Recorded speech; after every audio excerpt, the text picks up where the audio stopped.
Jnanatimirandasya Jnananjana Shalakaya Chakshunmilitam Jene Tasmai Sri Gurave Namaha. Namam Vishnu Padaya Krishna Bhastai Bhutale Srimati Bhakti Vedanta Swami Niti Namini Namaste Saraswati Devi Gauravani Pracharine Nirvishesha Shunyavati Paskacha Desatarine Sri Krishna Chaitanya Prabhu Nityananda Shri Advaita Gadadha Shivasadi Gaura Bhaktavinda Hare Krishna Krishna Krishna Hare Hare Hare Rama Rama Rama Hare Hare.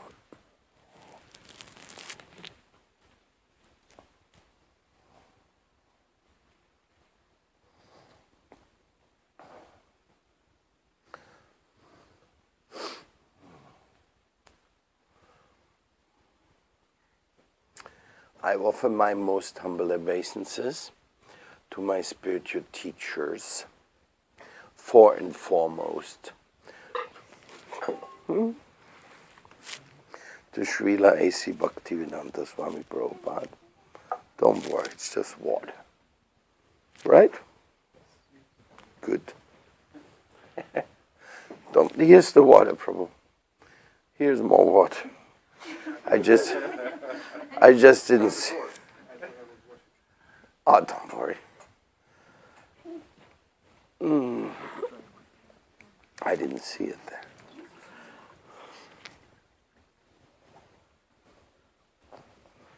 But it's okay.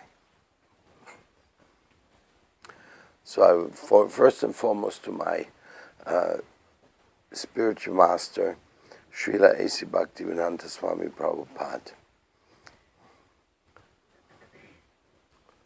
Spiritual master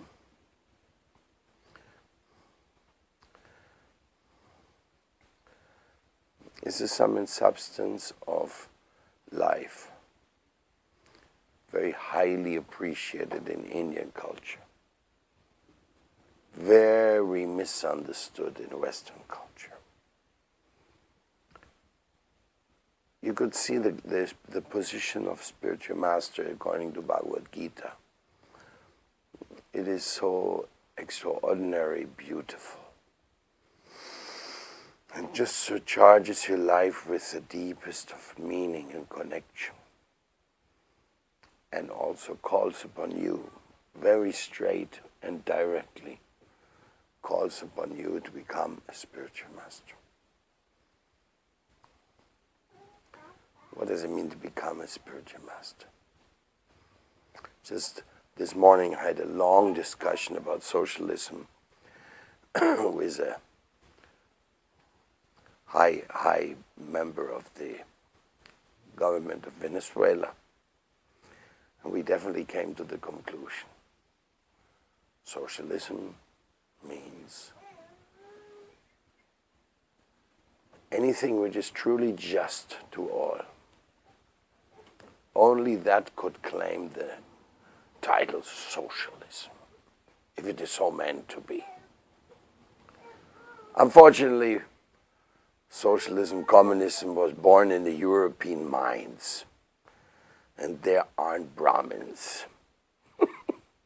So they had a few conceptions like economical equilibrium, and so an organization of the production in harmony with the needs of the working class and things like that.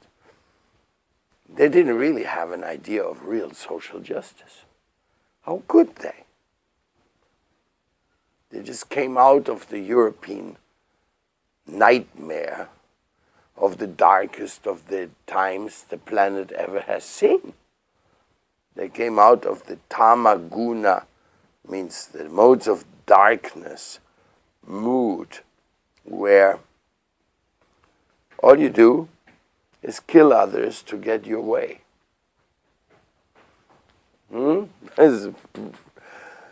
Anyhow, the European brain supposedly was trying to find out things, social welfare, socialism. You know, in Sweden, you also used it in the government a long time. I don't know who's running right now. Socialists? No. Huh? Anyhow, we agreed. Socialism means social justice for all, or forget about it. So in the same way, you could also apply the spiritual teacher, the guru. He stands for true socialism. He stands for true justice. He stands for true compassion. He stands for true gratefulness. There is something, we could call it an underlying principle in life. And this underlying principle, it belongs to all of us because we all belong to it. We all belong to the underlying principle of life because we are alive. We all belong to the underlying principles of atoms because our body is made of atoms. The world is made of atoms. So the Brahmins, they used to call that Brahmin. Naturally, no? What else could they call it? And why are they supposed to be Brahmins? Because they could understand that everything is Brahman. Everything is part of the universally conceived, all-encompassing, great,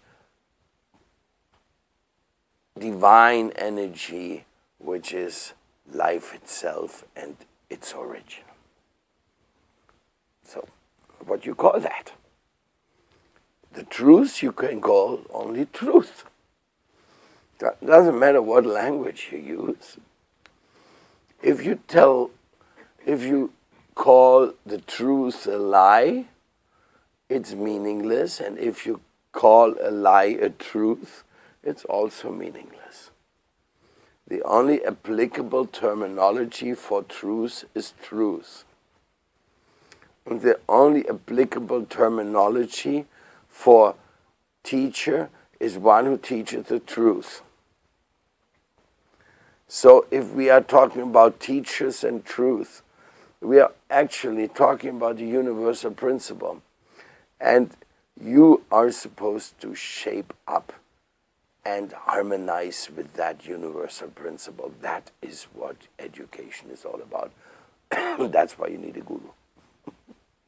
That's why gurus are meant to be everywhere. That's why gurus are the welfare of the people and the most desirable to come about. And that's why I'm sitting here and offering my obeisances to my guru, because without my guru I would not even have any meaning or sense to talk to you. If I would just be dabbling upon my own mental acquisitions, like we can even call it worse than that, mental vomit. If people just vomit on each other, I think the truth is this, I think the truth is that, and all they speculate about life and the meaning of life, then it is deplorable. That's why the Vedas have says, Anya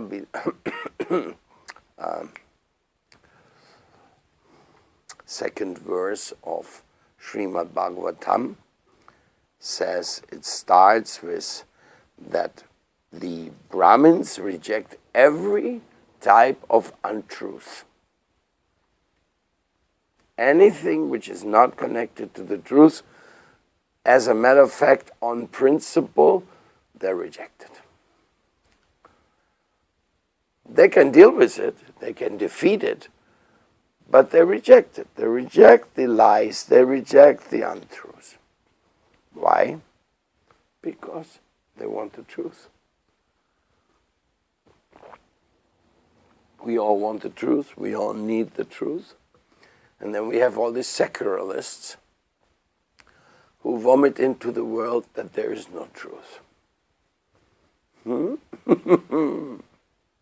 Is there somebody out there? Was the title of one of the biggest journals in Germany for the last week. Is there somebody out there in the sky, in the space? Is there any truth to be held, to be obtained?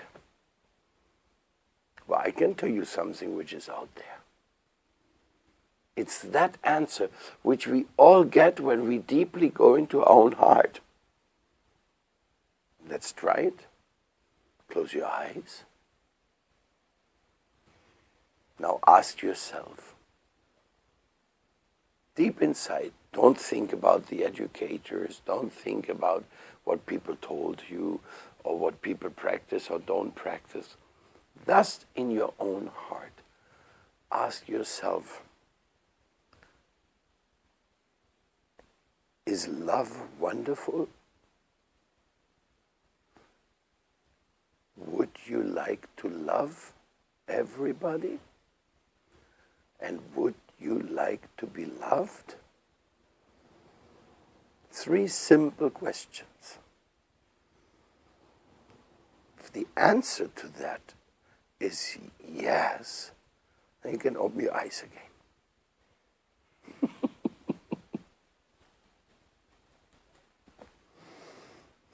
So I see everybody's looking at me. So that was a little trick. No, no, it wasn't.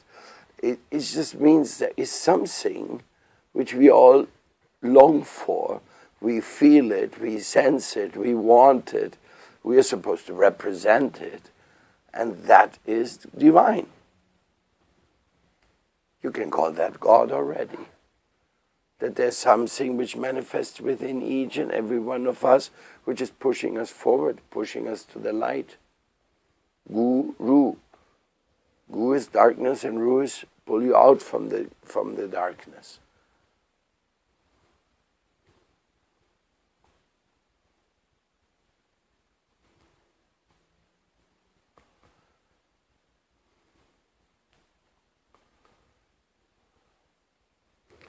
Chattamoya.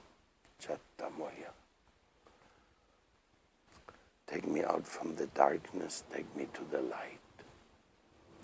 Take me out from the ignorance, put me to the sight of the safe knowledge of the divine. Take me out from the mortal existence to the eternal existence. With you. Amritam. Take me out from the death and put me in the world of Amritam. This is the prayer to the spiritual master. Don't let me be lost in this world. Oh Krishna, you are so kind. You're giving us so many hints in our own inner development that we all want you. We all want you, your divine presence. And we want to be aware of your divine presence. Because whether you're aware of it or not, the divine presence is always there.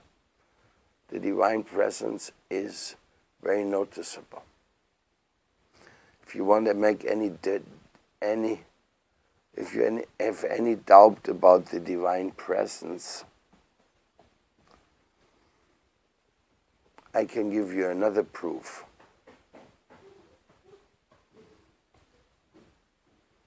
You can again close your eyes, and this time you take your right hand and you cover your mouth and your nostrils like this.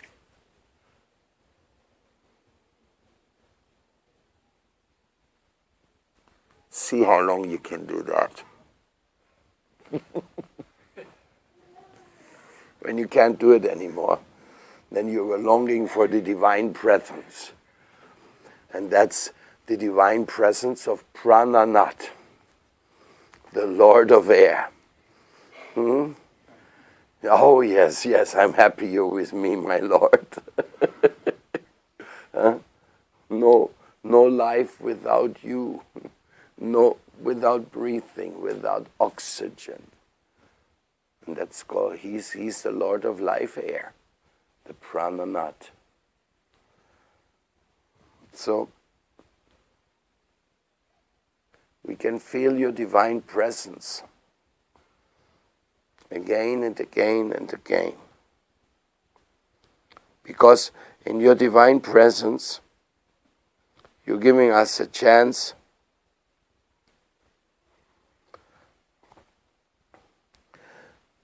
to acquire the company which is our heart is longing for so dearly.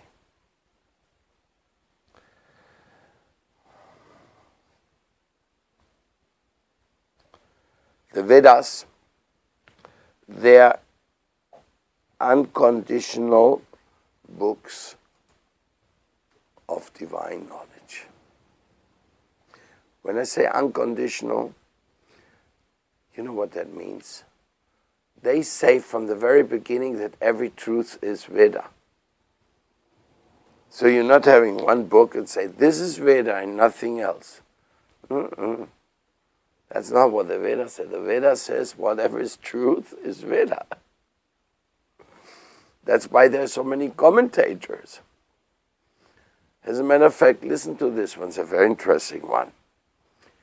The etymologists, the European language studier, they wanted to define the age of the Vedas by their study of etymology. In other words, by if they could say that the rishi or the speaker used a certain word which only appeared in a certain time of period in other works and in other things, then they would derive from that, because this word is being used here, this means this book is 800 years old or 1,500 years old, or like that, no? They didn't know that the Vedas are the books of liberty. If I speak today and I say, start speaking about the internet and things like that, then somebody say, oh, this was 2014, this guy spoke. It means the Vedas of this, like they would limit their view in this way. But it's not at all true. So the Vedas, they always allow adjustment to time, place, and circumstance. They give every speaker the freedom to explain things timely. It's necessary. If I speak in like I have some books in my personal collection, they are written in Orion. But this Orion, which they're written in, it's such an old Orion. If I show this to an Orion speaker today, they can't read it. They can't read their own language in their own old style writing, and I guess some meaning also. They just get something like fractions. Languages do have some modifications over time. Vocabulary changes. But the Vedas do not change. The truth doesn't change. Even water doesn't change. Even the water is a divine thing. Nobody could figure out where the water came from. The water molecules. Have you ever thought about that?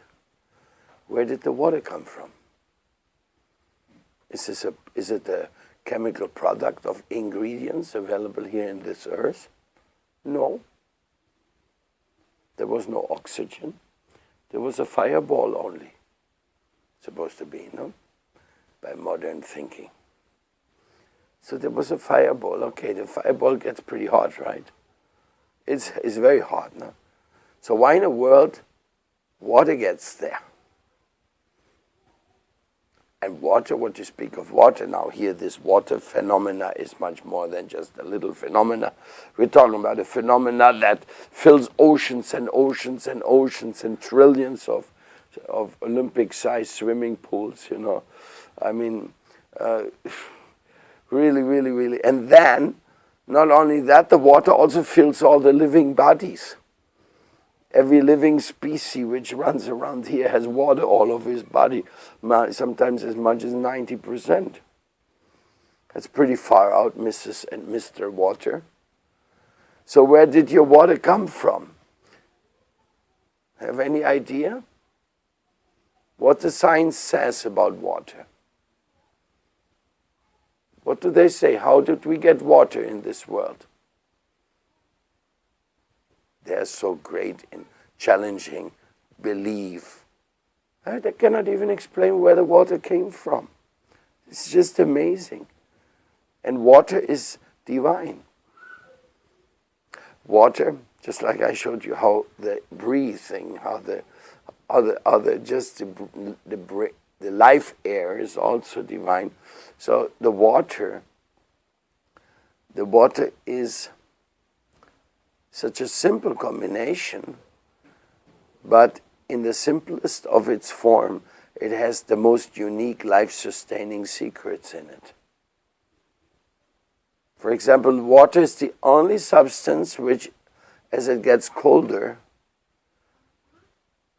first it densifies and then it starts expanding.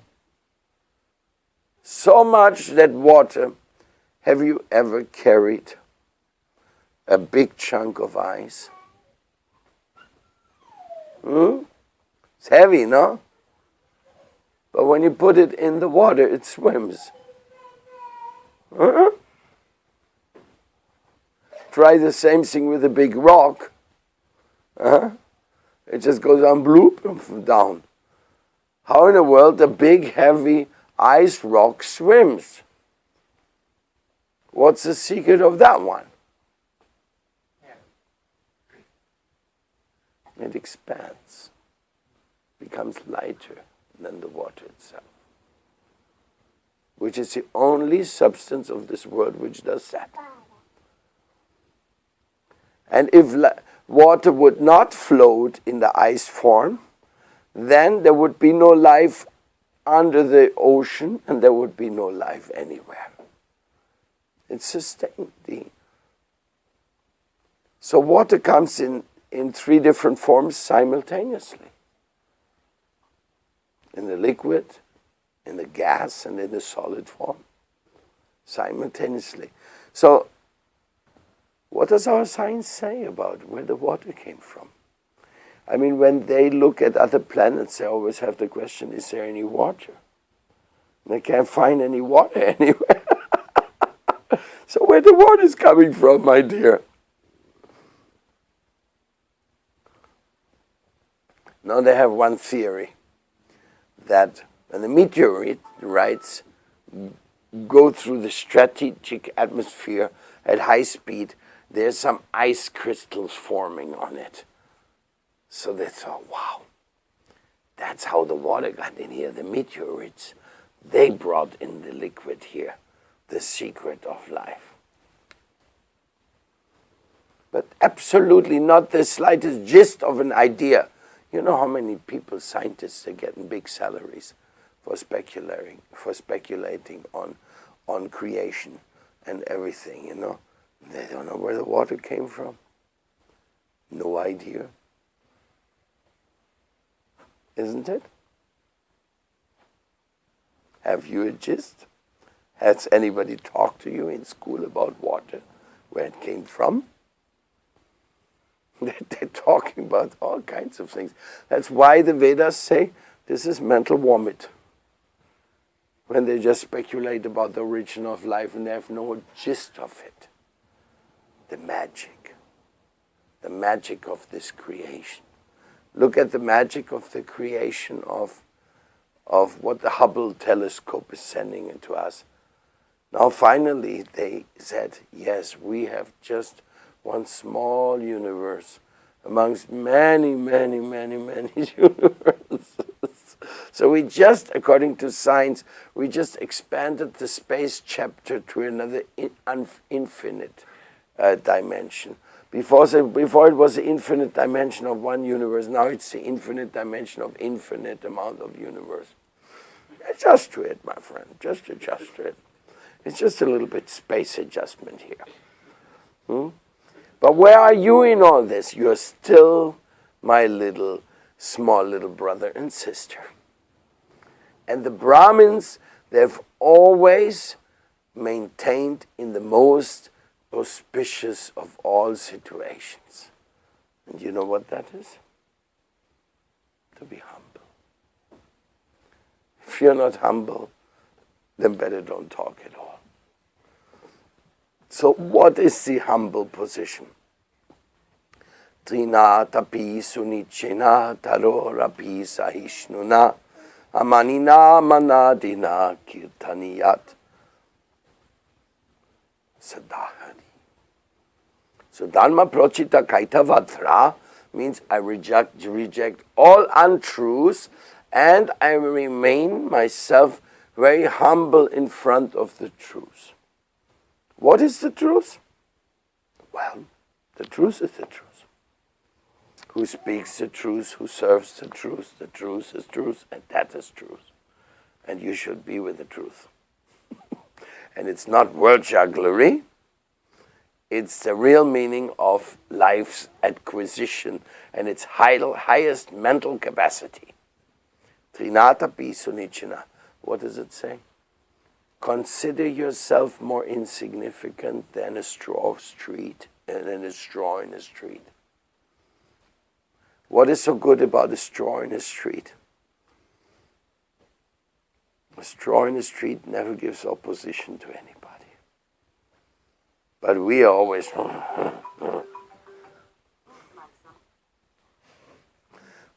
always giving opposition. We don't want to submit to anything and everything.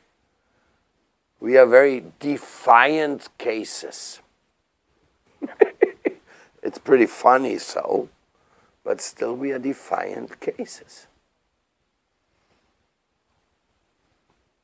When we are told that something's good for us and something's bad for us, usually immediately we want to argue. So the Brahmins, they don't argue. They want to listen to the teachers of the truth. And that is what makes their life very satisfying. More tolerant than a tree. That's another acquisition. To consider yourself more insignificant than a straw in the street, to be more tolerant than the tree. You can see how the Europeans like that. That's really the philosophy they were looking for. You think so? And then comes the number 3 and 4, which is even worse. Give your respect to everyone. And don't ask for any respect for yourself. In this humble state of mind, you can think of God constantly. In this humble state of mind, you can meditate. In this humble state of mind, you can rejoice. In this humble state of mind, you can understand what is love.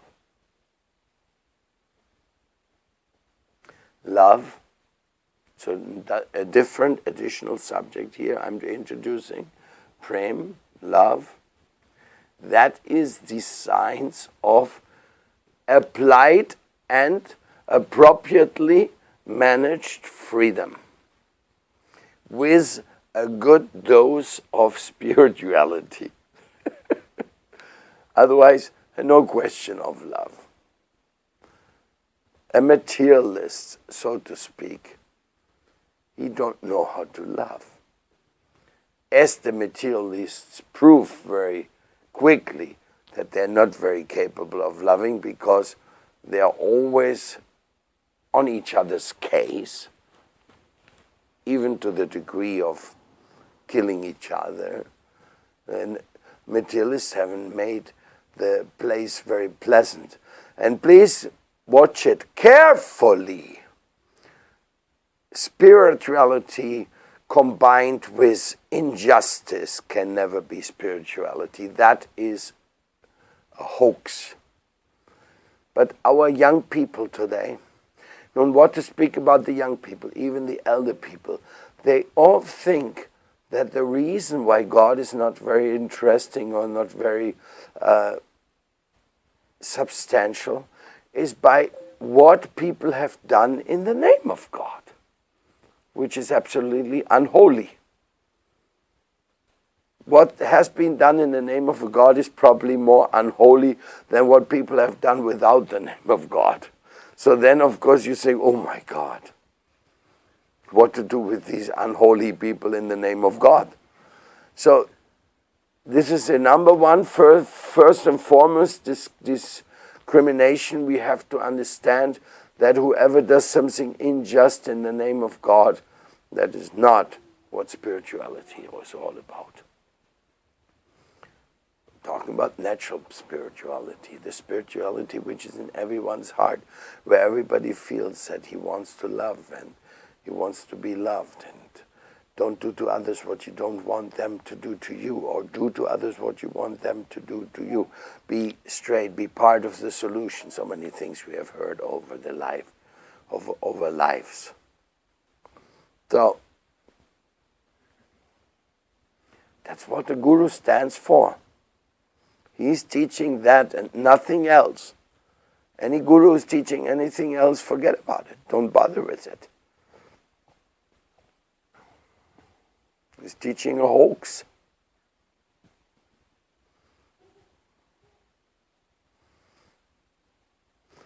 You have to figure it out yourself.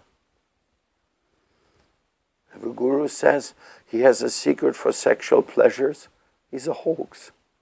If a Guru tells you, or he's going to teach you how to fly, that's another hoax. If a Guru tells you he's going to show you how to control the mind of others, he's another hoax. There's so much hoax going on in the world in the name of yoga and religion and everything. Srila Prabhupada made a joke about India. He said, India is the country which exports a new avatar of God every week. They always have another hoax here. Some of them say, don't say anything. Prabhupada said, yeah, if the hoax comes by not speaking, then nobody can detect it. But if somebody speaks, you can say, is that what the Vedas say? Is that the truth? Can we all understand it? Can we all accept this as a universal truth? Now if somebody tells me that you got to become a guru, I go, wait a second, I mean, look at me. I was born in Germany, just after the Second World War. By some good fortune, I met my spiritual master. He left me after 6 years with me. And there I was in South America, a young guy. And there I had to decide, will I continue what he taught to me, or I'll go back to Germany or back to India and just cry. Guru is gone, finished, everything's over. So I had to decide that at that point, am I ready to continue what he started? Me? Of all people, me? Why me? Well, because you met him and he told you you should spread what he told you, and you loved what he told you. So in a sense, what I'm talking is a very practical thing, I'm talking about me and I'm talking about you. I come here once a year. What can you do when you come somewhere once a year? Well, you can push everybody a little bit. Hey, come on, get something going, do something with your life. I can challenge you. I can encourage you. I can show you some of my love. That's okay. But whatever good is there, it has to be in you, and it is in you. So I'm very positive. And I know what we are talking about is absolutely available, because it's the light within you. It's the light and the love within you which I came for. I'm a mendicant, I'm a beggar of love. I'm not bringing you love, I'm begging for your love. Not so much for me. I mean, it's not that I don't want you have your love, no, don't get me wrong, no. But I'm begging for your love for others. And if I'm begging for your love for others, I'm begging for you to become spiritual teachers in whatever realm you are. It means you have to be a spiritual teacher of your children, you have to be a spiritual teacher, have a representative of the truths of your students, you have to be a representative of the truths in the different environments which you are partaking as life has put you there. Like I see you're pretty international gathering here, but how in the hell, what God made arrangement that you came to Sweden, so what you have to do here in Sweden? Are you here just to admire the Swedish landscape and the short short nights in the summer and the never-ending nights in the winter and just becoming a Swedish philosopher, or what are you meant to be here? Or are you supposed to bring in the light of the East, which Hölderlin says it's the real light of humanity. This is the dharma. That's what the great thinkers of the Europe, when they first came in contact with the Vedas, they could understand, wow, here's light, come on. Goethe got it, Hölderlin got it, Rückert got it, Schiller got it. Anybody who came in contact with this, Danilou got it. They all got it, and they said, even Max Müller got it. Max Müller was paid by the British people to make Indians look ridiculous and to have the whole Vedas discredited. That was his job. That's what he was paid for. And even he said, I'm very sorry, this is the biggest and highest thing which is there. But he did make different attempts to make India look ridiculous. So then when I go to India today and I hear things like Max Müller Bhavan, I say, come on, you guys, you haven't gotten it, you know. Max Müller Sarani. You don't realize the guy came here just to shit on our valuablest transcendental culture, and you honor him, no? That's what humility goes to the extreme in India. Sometimes a little bit overdosed, you know. Huh? Should hang the guy from a public place to everybody see. I give you one example of Max Müller's great contribution. There's something in Hindi. It's called Krit Kumari. Krit Kumari. Kumari means a small girl, and Krit Kumari in the Ayurveda scripture says you should take the Krit Kumari and you should cut it in the middle. Then you take out the flesh, and with that flesh, then you can make your potions. So Max Müller says, look at these savages.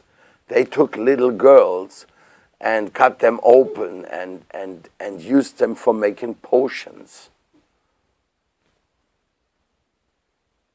Have you heard that? No? Well, it's there in the records. That's what Max Müller did, and his whole department of discrediting. Now, what is the Kumari we are talking about? Anybody knows? What's the Krit Kumari? You don't know? Hindi, Krit Kumari? Who speaks? It's the aloe vera plant. The aloe vera plant is so beautiful, it is so powerful that it is called Kumari. You know, it's that plant which grows even without touching earth. It can hang somewhere and just keeps, and it has the most amazing, that's called Krit Kumari in Hindi.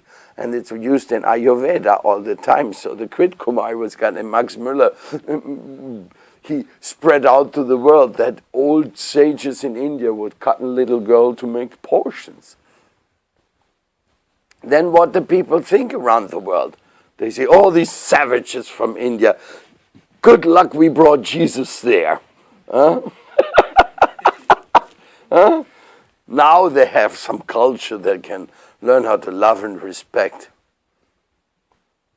It's really, you see, it's a propaganda machine, And the British are good in the propaganda machine, and Max Müller was an employee of the British for that purpose. And so many others. Macaulay was the one who said, we want Indians in skin like Indians and inside like Britishers. That's what we want. That's the purpose of the British education system in India. Teaching the world. Have to see that documentary, Schooling the World, by Carol Black. Unless you have seen that, you don't know what this education is all about. And you don't know what is this substantial cheating, which is being conceived by our schools and universities until today. I claim it and I denounce it, that this entire educational system is Avedic, which is atatvik. It is a system to teach lies and confusions. And for that purpose, they have sustained themselves in a very sophisticated system where money, powers, and weapons are above truth. Not truth is above anything. In other words, we're in the Tamaguna reign. 100%. And before it was Christian fundamentalism they were teaching, which was hoax. Now they are teaching secularistic fundamentalism, which is even worse. Because in a Christian fundamentalism, at least they would still say once in a while, God is great. Now they will only say, we are great. Because we invented the fundamentalism of secularism. So we are so great. What makes us great? That we were able, or we were bold enough to reject the values of our forefathers, the traditions, the greatness of the ancient people of this earth. Who are they? Who are the ancient people of this earth? Well, the first and foremost thing about it, we don't really know much about them. That's a very funny thing to begin with. Our history writing doesn't go back further than 3,000 years. We don't know, but I know. Why and how? Because I've associated plenty, not enough, but plenty, with original cultures in South America. In India they're called Adivasis. And I've heard their understanding of life. I've heard what they believe and what they practice. And I could see the Vedas reflected in them again and again and again. Even some customs, they're so similar that you could almost say it's impossible they didn't get it from each other. I mean, this is a long separate subject. It's something to academically investigate, which of course nobody wants to investigate because the so-called academics are those who don't want to know the truth. If they wanted to know the truth, they would study it. They would put it in a university. They would put it in the foreign foremost courses. So the natives who I came across with who have not been exposed to European thinking over the last 10,000 years.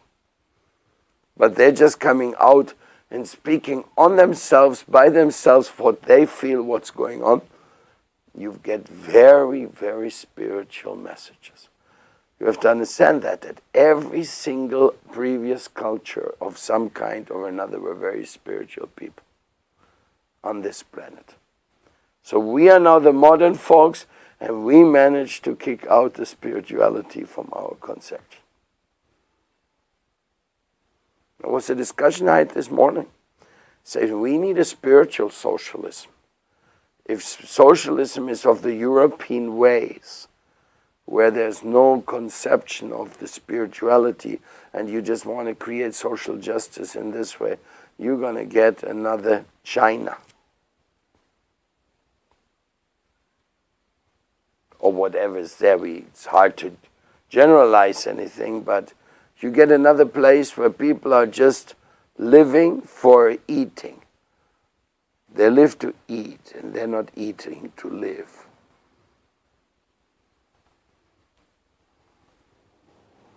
Why you study? What's the meaning of study?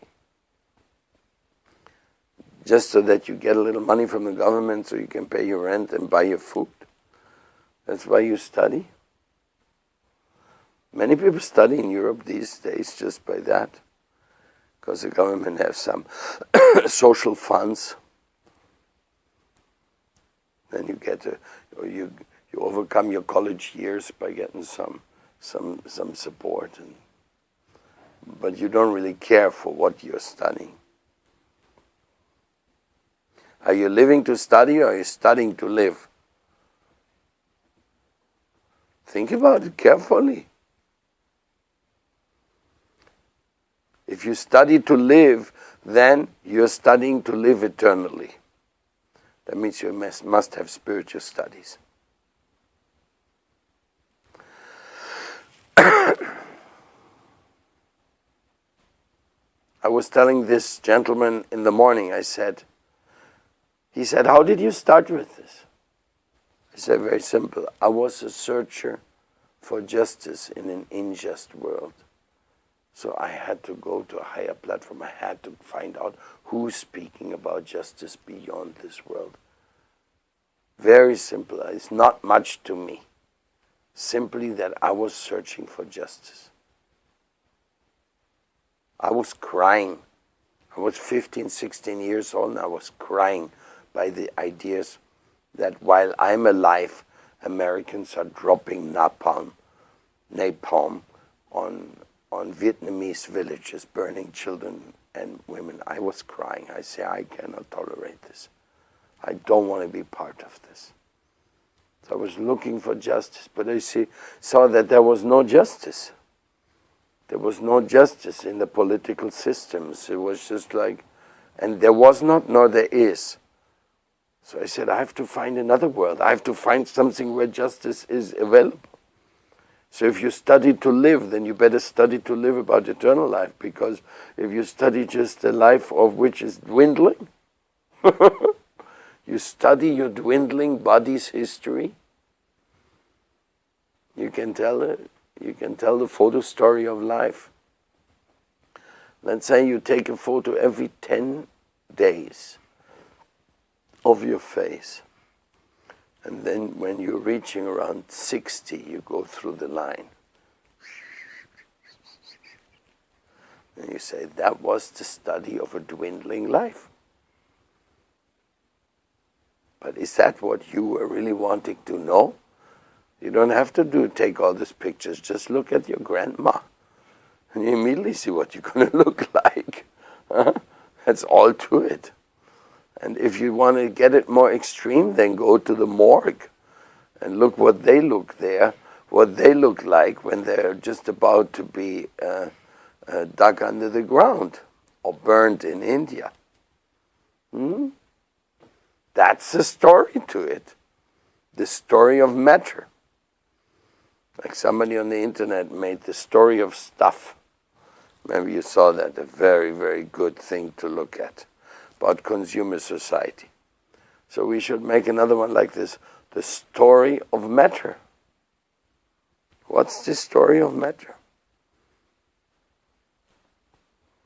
But you're not matter, you're not this body. I am not this body. I am spirit, soul. The body is just a lump of matter destined to grow old. I could not be simply matter destined to decay.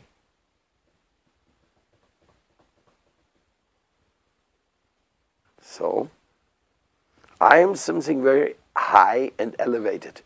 It is called pure conscience. I am very, very fortunate. I am really something very elevated called pure conscience. But I have forgot about it, and I've ignored all the wisdom and beauty of it, and I've just gone into ignorance. That's the story of our time, my friend. That's the story of our television story. All these wonderful fashion shows of pretty, you've never seen a fashion show of 70-year-olds, huh? No, it's always fresh and beautiful. Guys showing their shoulders and their hips and their legs and the dress. And people think, oh, this is so beautiful. What about the reality show? Are you ready for the reality show? San Quentin, death row. You know what death row means? The people are waiting for execution. They have been condemned by the government for their crime. Now they're in San Quentin, death row. And they're still, can you imagine? They're still discussing all the time how to kill people. They still can't work it out.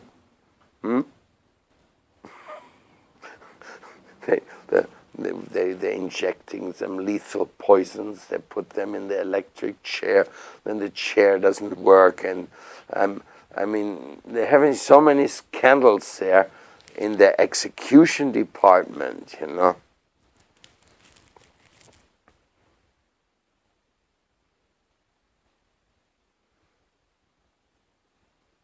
They didn't want to follow the French system of the guillotine.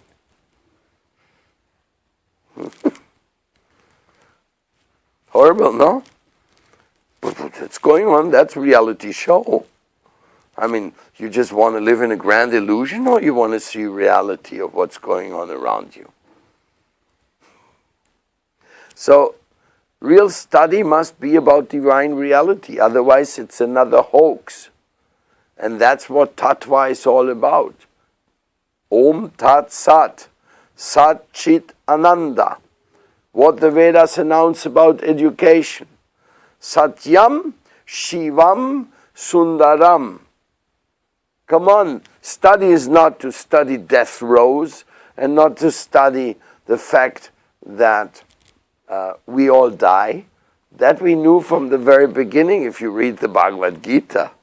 Krishna says, whoever is dying, he will be born again. Whoever is born again will die again. So let's focus on some other issue.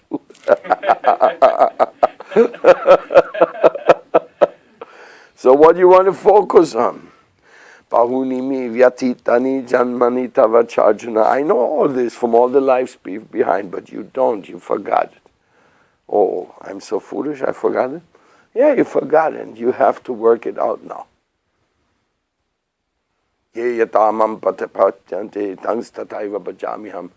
does it mean? You will know about the truth as you surrender to it, as you will be rewarded according how you take it serious.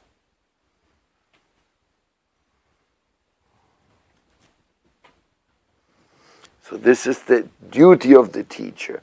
He elevates you. He removes you from the darkness concept. He says, think about it and act upon it. And teach it to others. It's not a passive thing. It's not an indifference thing.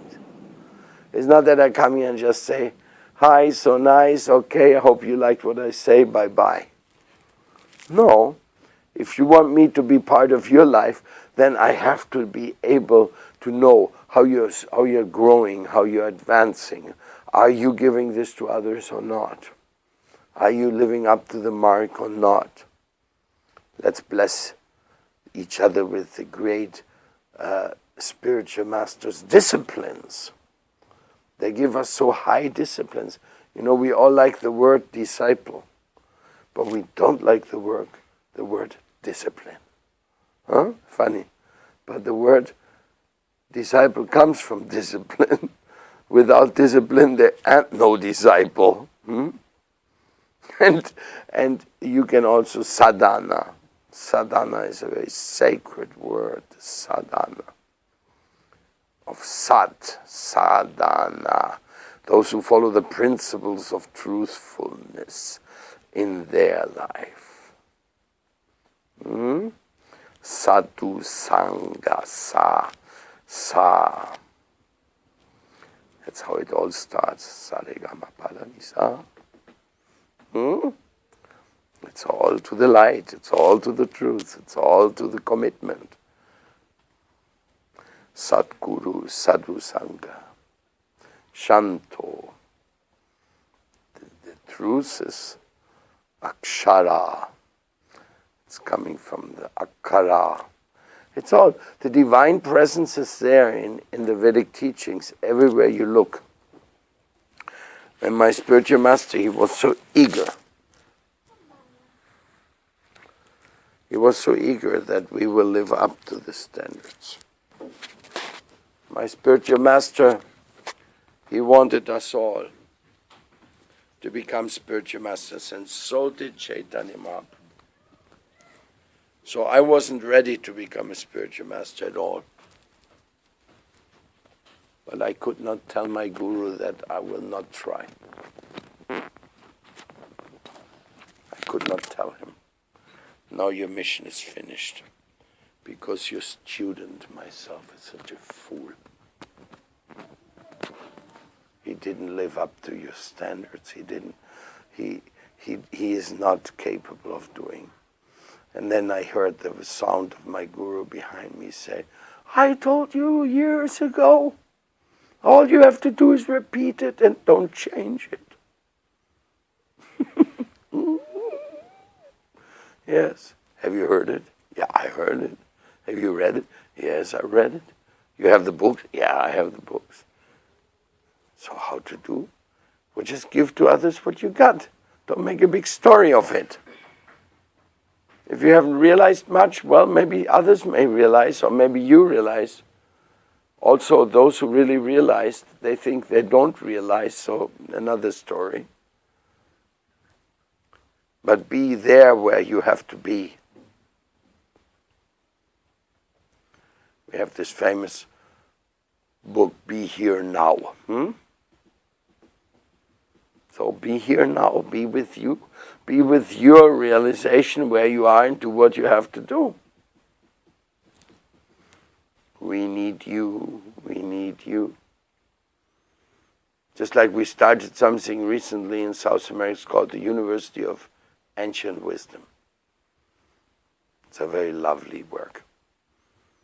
Because ancient wisdom is whatever helps our world to answer to the challenges of today and tomorrow. We don't have to answer to the challenges of yesterday because they're gone by days. But we do have to answer to the challenges of today and tomorrow. So in a way, by some very visionary conception, we are always today. The tomorrow just means today, tomorrow. But still, we are always looking a little bit forward to tomorrow. And that looking forward to tomorrow means looking towards education as a means that we can answer to the need of our soul in the soul's journey towards perfection. So personally, I'm very happy to be here in Sweden again. has been a long journey. Actually, in a journey which is also happens to be the 30 years of our mission as a spiritual family. I'm happy and I'm embarrassed at the same time to say that our spiritual family is going into the 30th years, and we still have not done much more for education and spiritual upliftment than what you can notice. But we should not give up, because everything takes time. Even Prabhupada's mission took time. There was a lifetime of preparation before Prabhupada actually went to the West and distributed Krishna consciousness. So we are also part, our life is part of this lifetime of preparation of Krishna consciousness going around the world, and the Vedas and the Bhagavad Gita and the duties. So I'm always also having a high expectation on the performance of others, because this is just the need of the day. Just like when you go to a dentist, you don't want him to do half of a job, right? If you go to a dentist, you want him to do the complete job to the top quality possible, no? That's your teeth, you care for them. No? You care what they look like, and you also care what they feel like. But you care more what they feel like than what they look like. Because if they're feeling too terrible, people pull them out. I just had a big tooth torn out a few weeks ago, so I'm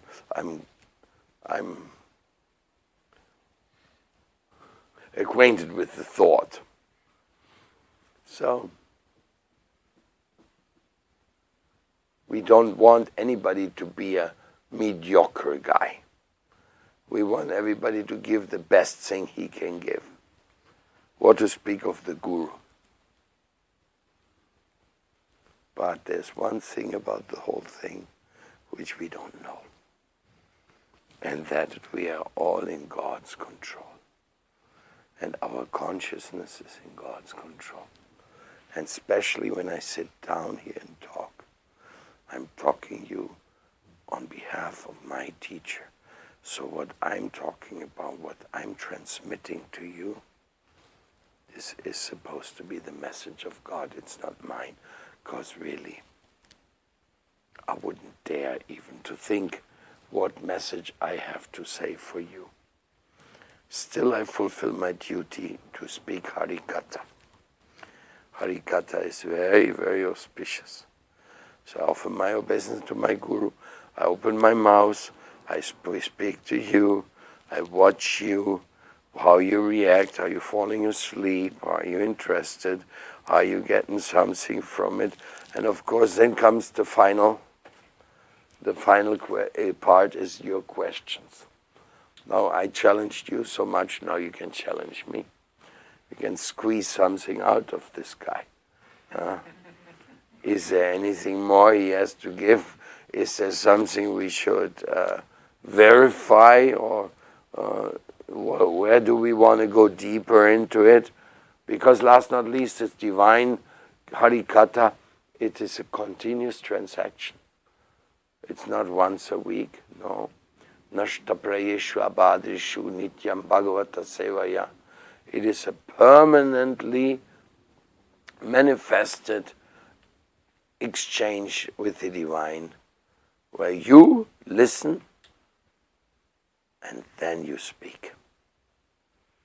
And when you speak, people will listen to what you say, and if you do anything wrong or say anything wrong, they will say, sorry, stop speculating. We cannot approve of what you just said. But if the Brahmins, they talk amongst each other, if they have any discrepancy, they have to go back to the Vedas. That's why we say, it says in the Vedas. Okay, what does it say? Please quote the quotation, and then the debates can start. Of Because nowadays people don't discuss philosophy, they're not used to it.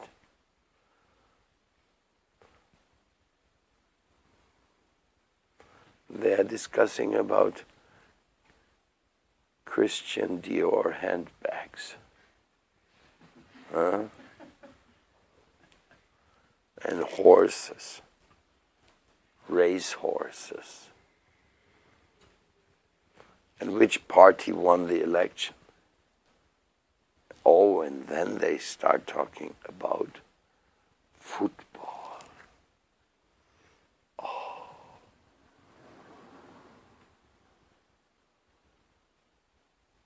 Very entertaining, huh?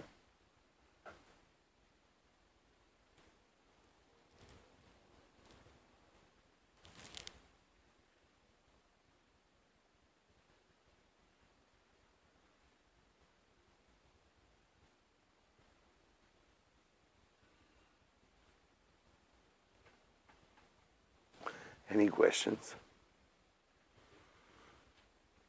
Please challenge me. Or ask anything you want. Of course. You just mentioned that Prabhupada himself said that India probably is exporting a whole lot of spiritual teachers. No, fake avatars. No spiritual teachers. They also export real spiritual teachers. Right. That's also there. So, fake avatars first. So how do we identify the real true one that is actually meant for you? Because when it comes to speaking, a lot of people in India speak really well. They say all the things, there's a lot of quotation from the Vedas, there's quotation from Brahma Samhita, and it appears very impressive. But where is the connection? How do we get the connection to the soul of the Guru? Well, if somebody tells you that you have to be a guru, and he shows you how to be a guru, he most likely is a guru. You know, you have to go by the quenching. If you need water, if you're thirsty, you cannot settle your issue until your thirst is quenched. So you apply that principle. And Mahari Prabhu. And also you have to quench the thirst of others. It goes both ways. It's an amazing thing, the interaction. The interactions in this world, they are amazing. And those who are just commercializing all the Vedic things and the eagerness of people for yoga and meditation.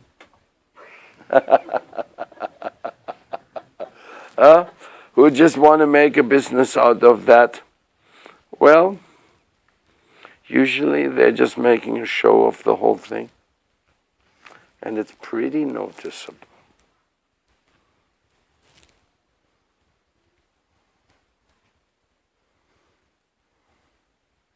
But also it's something everybody, you see, it's actually a more complex question and a more complex answer. Because of the so many teachers, I will give you a story. The Vedas say, get mystic powers. This is how you do it, ... Then it says, only fools will go for mystic powers. Then the Vedas say, go to the heavenly planets and enjoy with the Devas. Then another chapter says, only fools would go to the Devas and worship them. Then the Vedas say, you should go and become one with the impersonal Brahman. Then in another place it says that the bliss of Brahman is like the water contained in the footprint of a calf compared to the bliss of loving God. In other words, it says the ecstasy of Amritam in Brahman is considered as hell by the those who have a loving relationship with the Lord. They don't want that. Then the Vedas say,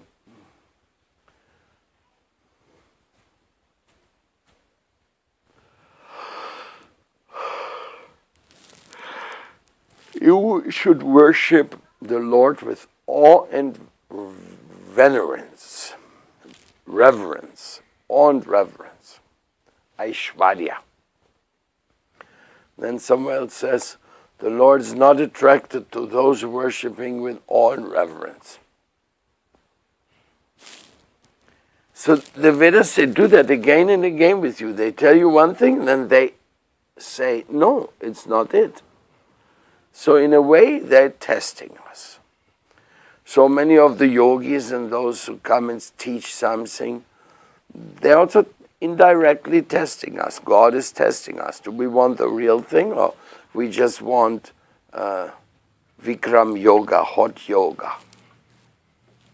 They pump the studio up to 45 degrees and sweat you off and say, oh, now I really did yoga. So one has to decide it. And Mr. Vikram, he wanted to make copyright on all the asanas also. He says, now it belongs to me. So there's symptoms, you have to go by the symptoms. But you see, the Vedas, they also give these kind of things to see, what do you want?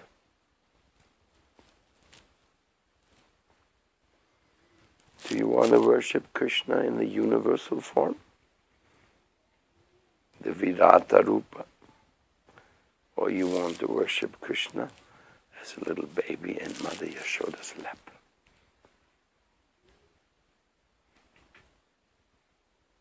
Is he the same? Is he the same Lord? Which appears in a little baby on his mother's lap. Mother Yashoda doesn't think so. But when she asked him, did you eat mud? He said, you can look in my mouth if you like. And she goes, yeah, okay, open your mouth. And then she looks in the mouth and she goes, she sees all the universes in the mouth of Krishna floating around. And she sees herself looking into his mouth inside of his mouth. Like, oh. And Krishna closed his mouth and said, you see, I didn't eat earth. Huh? So what kind of a Krishna you want to worship? How you want him? You want him to be the Yadunath, the Lord of the Yadus, or the Gopinath, the Lord of the Gopis. He has many features. One very wonderful sage who lived in Sweden a long time ago, named Walter Eidlitz or Vamana Das. He said, when I studied the Vedas, I only found contradictions. But when I studied it from the Vaishnavas again, all the contradictions disappeared and everything fell into its place. Like a big puzzle. A big puzzle with so many pieces and you don't know where do they match. But then, in the Vaishnava philosophy, everything matched. Ah, this is the Vedas. This is what it is all about. Thank you.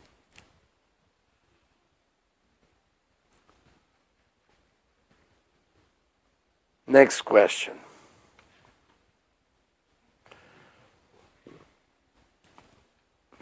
Yes, go ahead.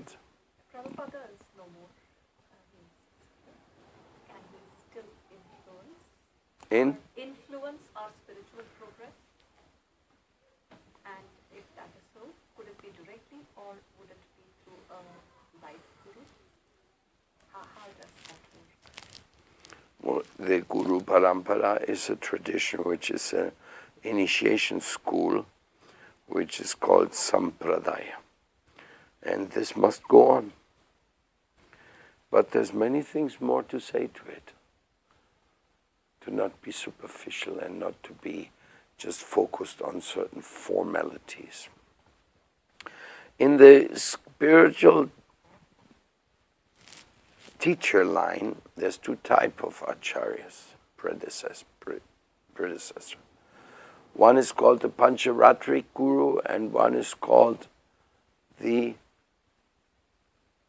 Bhagavata Guru.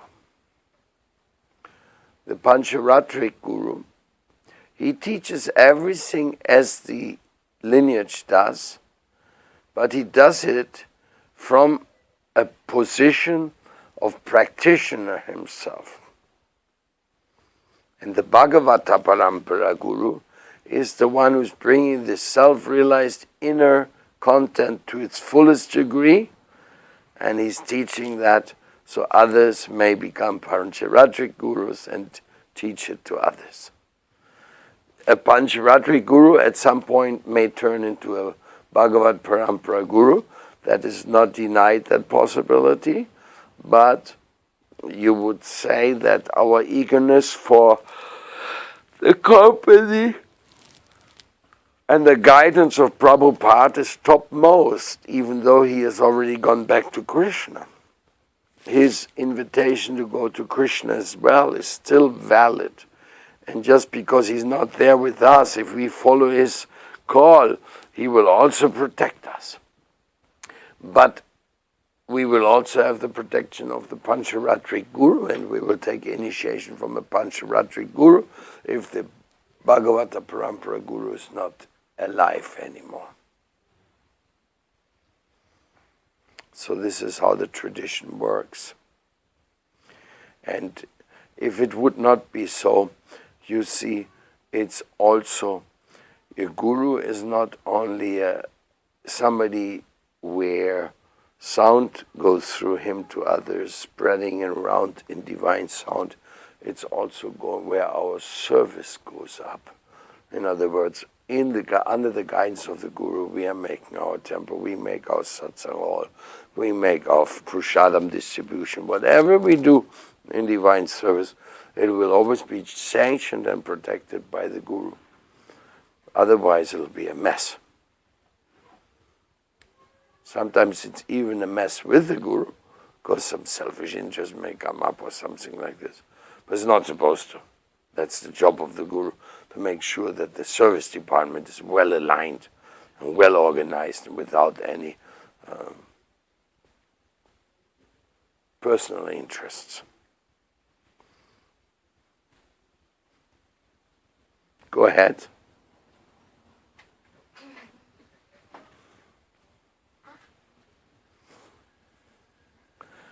Go ahead, you have most about more questions. You have more questions? Yeah? Anybody?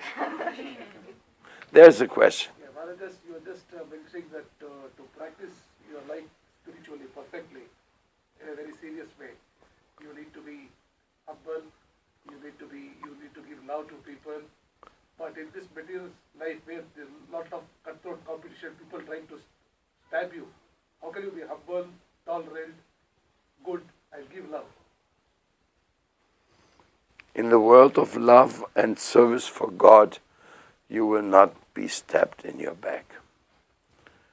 That is only the history of the world, which is not desirable. So we should move into the world of the divine association, the devotee association. And there we will learn how to dovetail our otherwise activities so that they will also harmonize in this direction. Because we cannot do without it. We cannot do without true love. So we have to find real true love. I can only say from my personal experience that in my mission as a speaker of Harikatha, as a traveling mendicant of love, I've come upon so much love and so much beautiful people trying to serve God without stepping each other in the back, that I can only say. But sorry to mention that Srila Prabhupada himself gave such beautiful love to people. He was stabbed by his own people who supposedly gave poison to him. This is Theory. that. That's a conspiracy theory. When you hear the tape version where somebody saying, No, it's not true. I do not agree at all. I do not agree at all. Because when I hear No, I was not there. I was in Brazil in those days, but I knew Srila Prabhupada very well. And sometimes he may have said, or somebody comes and brings him pills, medicine, and he said, "Oh, you're trying to kill me with all that, or what?" I mean, like in common day speaking, the people who surrounded Prabhupada, they loved him very much. Nobody would ever think of poisoning him. I think this is. the doctor who was treating Prabhupada in his last day said that he cannot be treated because his blood is contaminated with poison, and there's a doctor talking in Hindi, so I was just No, I don't think so at all. I don't think so at all. Of course, if you want to know more, you have to talk to the people who were actually involved in that day. I did talk to them. I didn't find the slightest suspicion. You see, some people, they make this kind of accusations and try to gather some evidence. Prabhupada was surrounded until the last moment by people who loved him, served him, sang with him, fed him.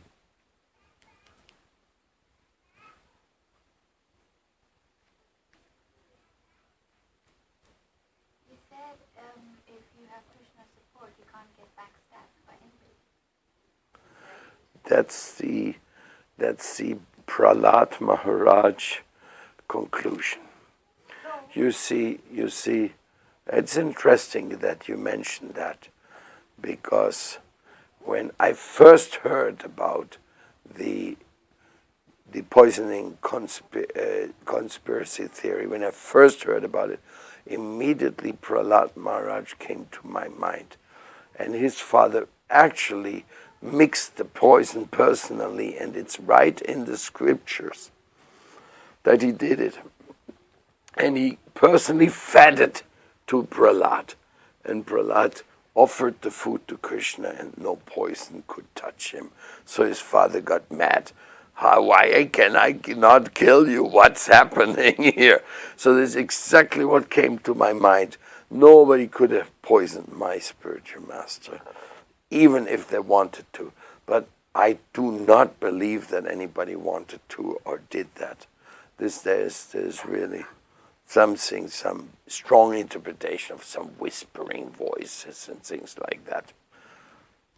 I'm not referring to Prabhupada's case. I'm referring to him.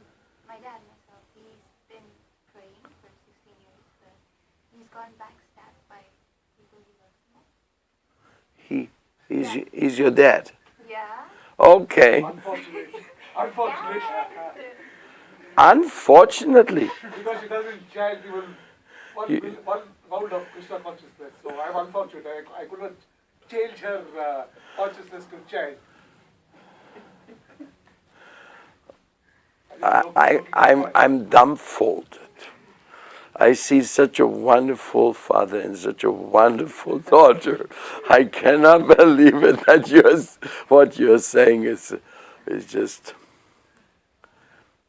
You see, the love for Krishna is something which is actually manifesting in family.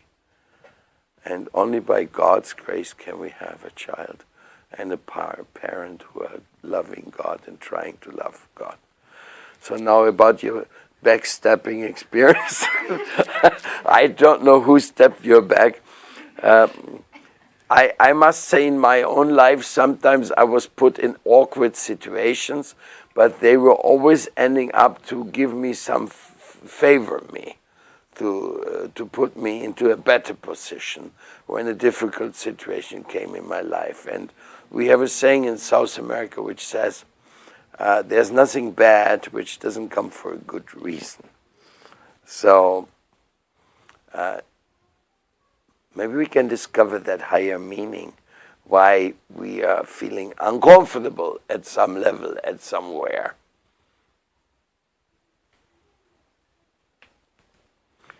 But devotees have not stepped you. So maybe I've got, as she says, that means your karma was with you. Yes, the karma is there with everybody.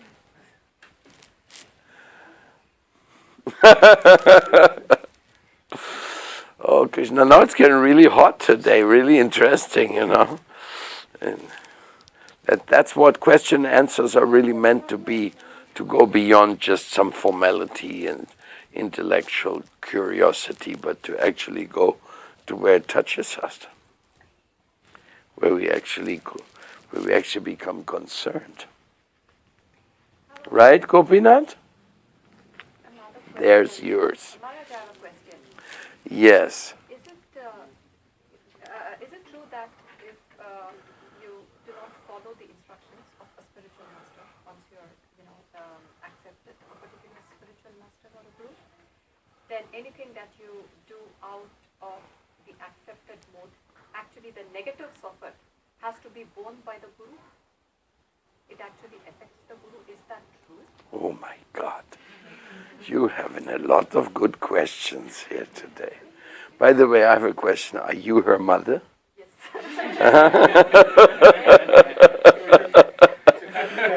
To make the picture complete. I could tell anyway without asking, but I just wanted to make sure. She does. Which person thinks it? No, 100%. No, people say she looks like my sister, and I look like her mother, apparently. Okay, let's get to the question. Yes, you are absolutely right. When you love somebody, and that somebody is not doing well, your heart crumbles. So when a guru accepts a disciple, and disciple doesn't follow, and he doesn't do things which are healthy for him, then the disciple gives a lot of pain to the guru. And it's not that he has to pay the karma. I mean, God knows who pays whose karma. He's the karma gya. He knows everything about karma. And so, but it's enough, the suffering which comes to the guru when he sees his disciple is not going in the right direction. That pains his heart so much. So let's leave it at that point, because that is beyond the question. So if Prabhupada's disciples are not going in the right direction, Prabhupada's definitely uneasy about it. And he may even decide to come back for them. Or he may ask Krishna, can you send somebody else for these idiots, They're not following what I'm saying. And I don't want to go there again, but you can send somebody else,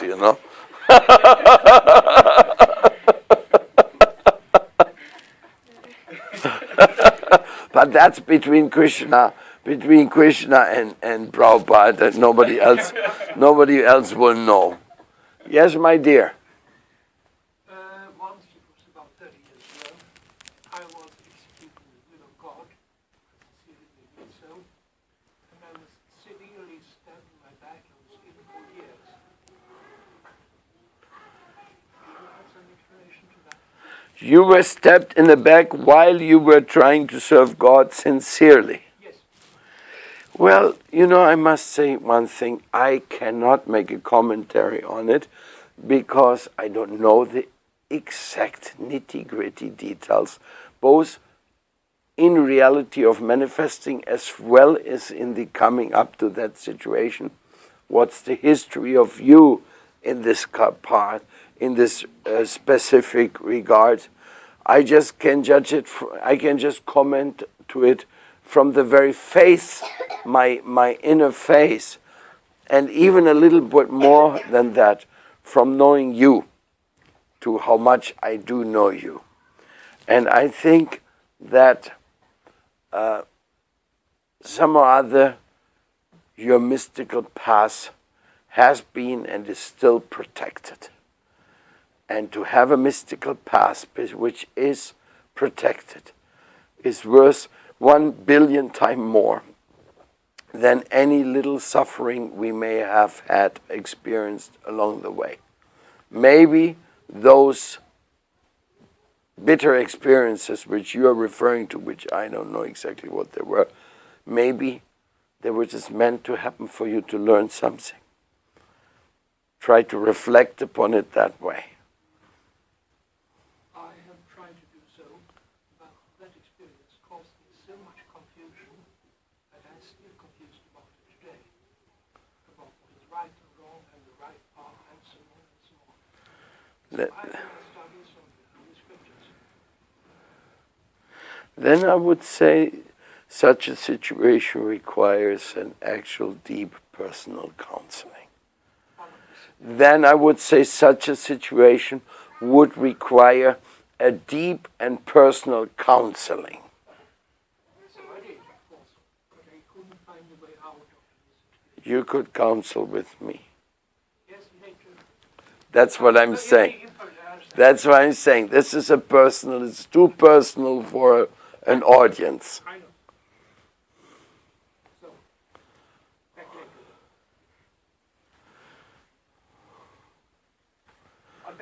I like the conversation today. Today we are getting to the real points where we get stuck, where we have to get help to go further. That's what real conversations are all about. Yes, please. Sometimes you are able to chant attentively. Is it okay? I mean, you try to chant attentively, but you are unable to do so, and you start committing mistakes while chanting. Is it? Listen, God is so kind and so merciful. He will not make his own process of love the cause for your downfall and your jeopardy. He will not. Yes, there are warnings for us to become cautious and attentive and try our best. But there's a nice story I can tell you. One time, one of my Guru Devas, my Shiksha Guru, he was in charge of organizing a festival. And in that festival there was included a deity installation. That's called Pran Pratishta in India. It's a very holy, very, very special ceremony. So my Guru Dev, he went in there into the altar room in Assam. And he saw that the deity was very high, and to go there and to put the sandalwood pulp and everything which the scriptures say you do in that part, he saw it was high, so it was actually his guru's job to do that. But he did it in thinking, oh, I'll do this service for my guru here so that he don't have to bother that. So when his guru then came into the room and to do the ceremony and everything went after the guru left the deity room, he sat down, gave a class. And he said in the class, I was trying to install the deity here, but when I went there, he was already installed. My Shiksha Guru was dumbfolded. Oh, what offense I did. Then in another lecture, Prabhupada Bhaktisiddhanta again said, in our temple in Assam, the deity was installed by itself. When I went there, it was already installed. Then my Shiksha Guru was totally devastated, and he went to him and he says, Gurudeva, you said this in your class. I feel so sorry. I did that. I did these ceremonies in before you came in. I thought you just come in and speak the mantra and that's it, so you don't have to be inconvenienced. Then the answer he was given. If somebody is surrendered, he can never commit offense. What you do with your good intention for God can never be the cause of mistake, downfall, or anything like this. So I think don't worry about that. Just chant as nice as you can. Keep chanting. There's another offense which says, stop chanting. That's also an offense. So, but these offenses and all this is just a holy subjects are meant. I mean, it's just like you. I like to stand close to you. I even like to hug you. But I don't like you to stand on my toe.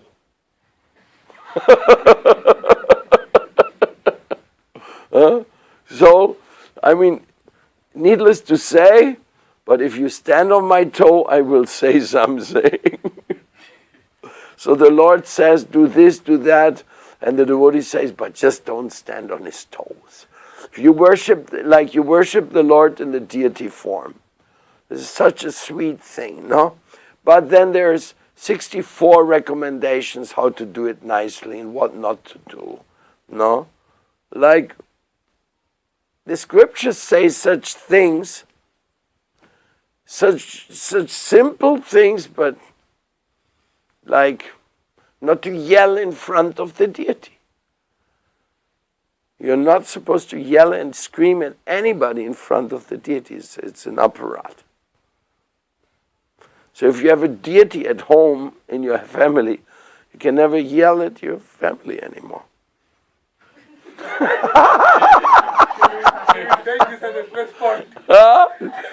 So great. That's what it's meant for. Huh? To have more love at home. This is all for our blessing. Nothing else. You have a question? Can you speak a little louder? Yeah, sorry. It was just a curiosity question, and maybe it's personal, but I wonder if you still regret things. If you do anything that you regret. Myself? Yes. Yes. I also regret things. For sure. I regret not to be attentive enough, just like he said. I regret not to be surrendered enough. I regret not to have been always focused on my guru in my endeavors. I regret that I don't give enough attention to everybody as I wish to. I regret that I am not good in memorizing certain things. I would say so many things. If I want to give you a list of what things I regret, it's a long list, but I also happy that I can allow to continue in my service. But I never regret that I met anybody. Whoever I met, there was something for me to learn.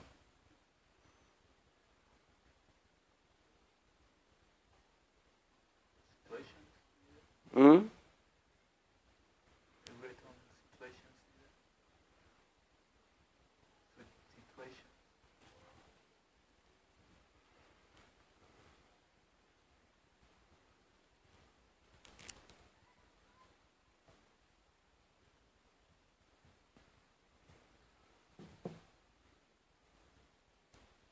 Talking about aparat, Maharaj, one of the aparats they say is you should not be referring to other gods like Shiva and Durga in the same plane as of Krishna.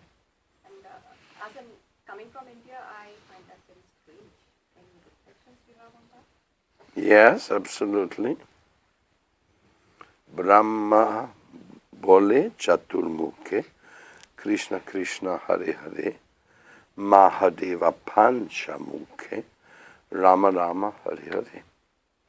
We have so much information about the divine trinity of the Vedas, and they are always giving us so much valuable advice, but in no moment have we found the instruction that we should create our own criteria. What's right, what's wrong, and how to do it. We should follow our Guru. And our Guru is telling us, just like you say, like Bhrigu Muni. Have you heard about the story of Bhrigu Muni? There was this investigation. Who is the highest, Brahma, Shiva, or Vishnu? And Bhrigu Muni came to the very clear conclusion that nobody reacts like Vishnu. He's very, very topmost in all this. And you see, if I say all is Brahman, I may say, well, what's the big deal? I can worship him, I can worship him. But this is not the conclusion, the last conclusion of the scriptures. Scriptures give us the conclusion that Goloka Vrindavan is a unique and highest sphere of all the spheres existing. And in that Goloka Vrindavan realm, you're welcome. If you want to join the Maharaj of the Supreme Lord, he's inviting you. If you have any ambition for that, you are allowed, you're not excluded. Like Brahma Samhita explains. So, but at the same time, Gopeshwar Mahadev is also there. In other words, he's also on the highest level. We pray to Gopeshwar to go into the rasa dance, but we're not praying to him as being higher than Radha and Krishna. And those who go Panchopasana, they say it doesn't matter who you pray to, they can all give you the same anyway. There's nothing higher. They are ignoring what the Vedas say about these realms. Even Lord Brahma, he was pretty confused. Krishna comes as a baby into my area of creation, and I am not informed? How it can be? Somebody told him, say, do you know that the Lord who came into your world, he's a top avatar there? He's the avatari. Brahma said, no, nobody told me. I don't believe it. He would have told me because I should have been part of the Leela. I mean, I should be there, you know. Can you imagine the president of Russia coming to Stockholm and the president of Sweden doesn't know about it? It will be quite an upsetting situation, no? So we could not receive. I'm giving just an example, no? So like this, Brahma was pretty upset. And he went right away to Vrindavan to check it out. You know that story? How he stole the cowherd boys and the calves? How he stole them to check out who is that? How is that Leela going on without my authorization? And then he kidnapped the calves, and then what happened next? Well, Krishna showed his divine power in his maximum Tatikatma Rupa expansions everywhere, and he substituted all these cows and calves in his own avatar form. When Brahma came back 1 minute, which was 1 year according to time counting in the earth, he could see they're all still there. I kidnapped them. Then he went to the cave where he put them in slumber, and he saw them there again, and he looked there again, and looked there again. Oh, now I understand. I messed up. I big messed up. And then he went to Lord Krishna, fell on his feet and says, Krishna, please, forgive me. I couldn't believe it that you would come to my world without having me informed. That you are so trickily doing this childhood pastimes here. Because as soon as the opulence is there of the Aishwarya, and all the Leela, all the sweetness is gone, you know. So Krishna didn't want to be received with too much fanfare and all thing, no. He just went there and captured the heart of the Brijbasis, and that's the real lila. So if somebody says, why not worship Ganesh instead? He just don't get it, you know.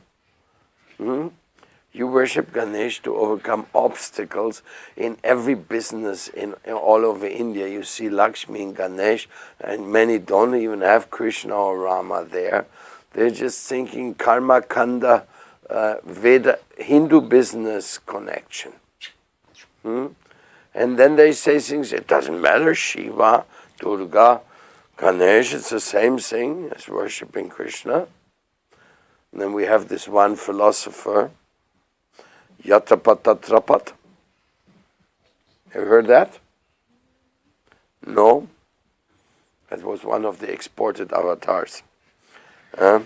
He said, whatever you worship, you do it, all leads to the same thing anyway. So why bother? Yatrapatatrapat. Well, all leads to the same end finally, no? And Prabhupada said, well, sorry sir, you just can't take a train from Delhi to Mumbai and end up in Calcutta. It's not exactly that way.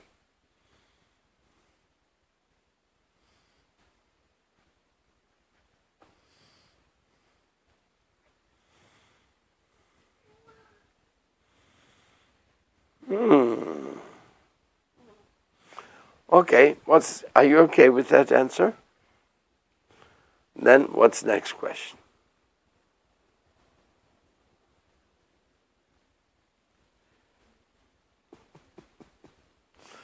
Any other question?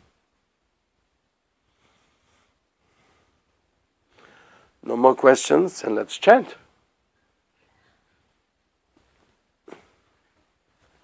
Let us chant. Can't throw that far. All right, let's have an all musical session here. Please, Siddhanta, grab your guitar.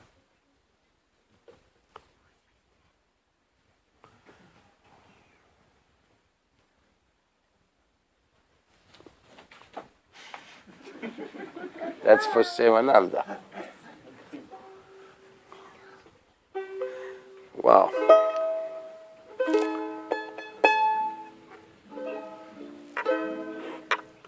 Are we in tune, or do you want to tune it? But am I in tune? Okay, if your ears say so, then we believe it.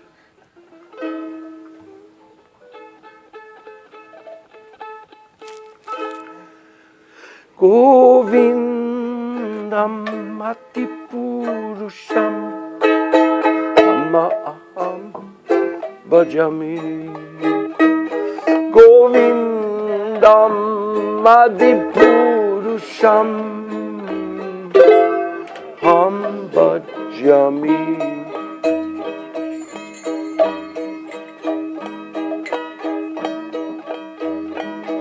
Chintamani prakara satmasu kalpavriksha lakshaviteshu surabhir abhipalayantam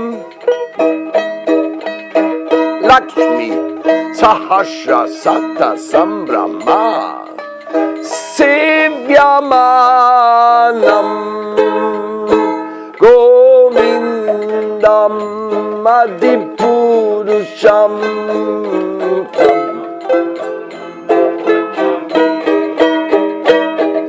Govindam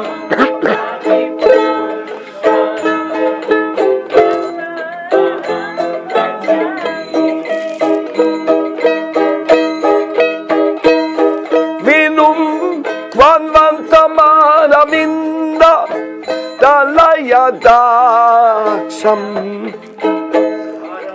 Tamasitam Buddhasundarangam koti kamaniya ishesha sobam govindam adipurusham tama.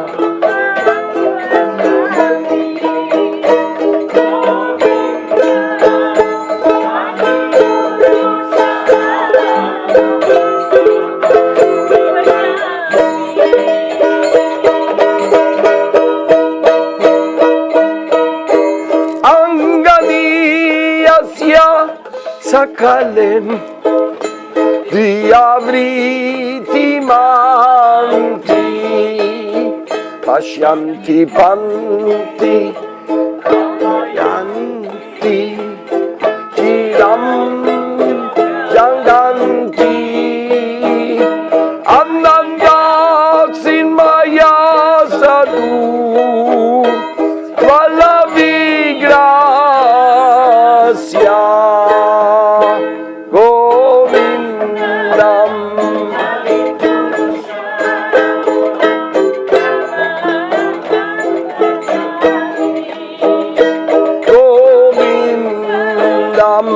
Adipurusham Brahma Govindam Adipurusham Brahma Bhajami Govindam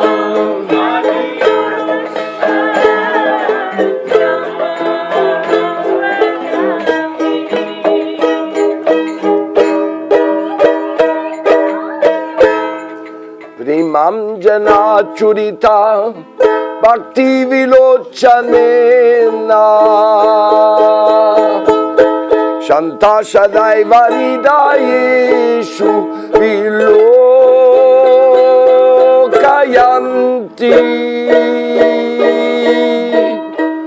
yang shamba sundaram achinta guna svarupam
Krishna, Krishna,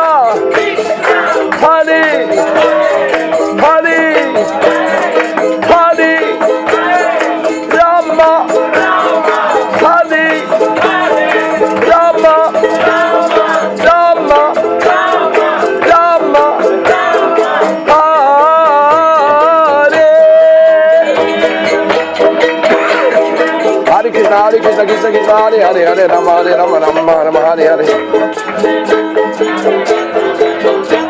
Hare Krishna, Krishna Krishna, Hare Hare, Hare Rama, Rama Rama, Hare Hare.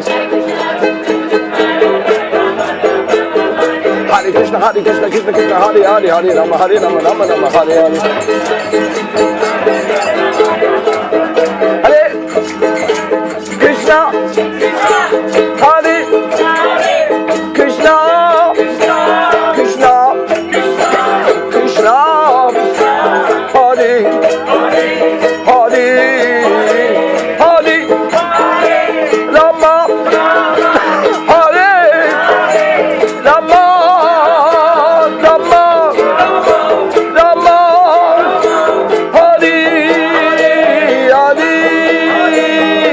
Hare Krishna, Hare Krishna, Krishna, Krishna, Hare Hare, Hare Rama, Hare Rama, Rama, Rama, Hare Hare. Hare Krishna, Krishna Krishna, Hare Hare, Hare Rama, Rama Rama, Hare Hare.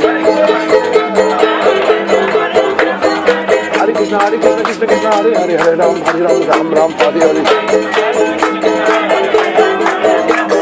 Hare Krishna, Krishna Krishna, Hare Hare, Hare Ram, Ram Ram, Hare.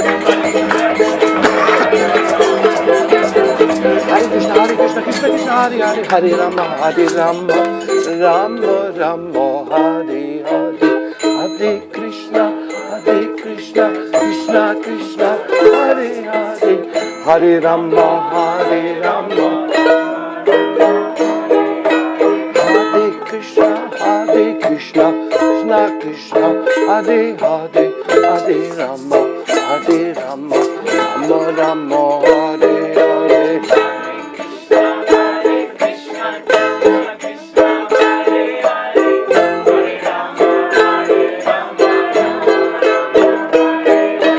Jaya Prabhupada, Patita Pavan, Jaya Prabhupada, Patita Pavan.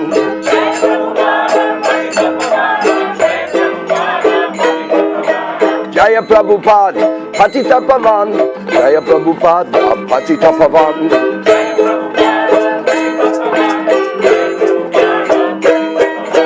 Jaya Prabhupada, Patita Pavan, Jaya Prabhupada, Patita Pavan.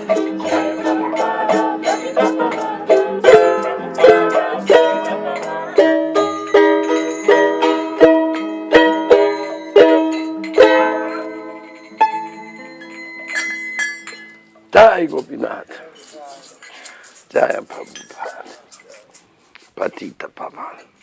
Wow, it's 9:30.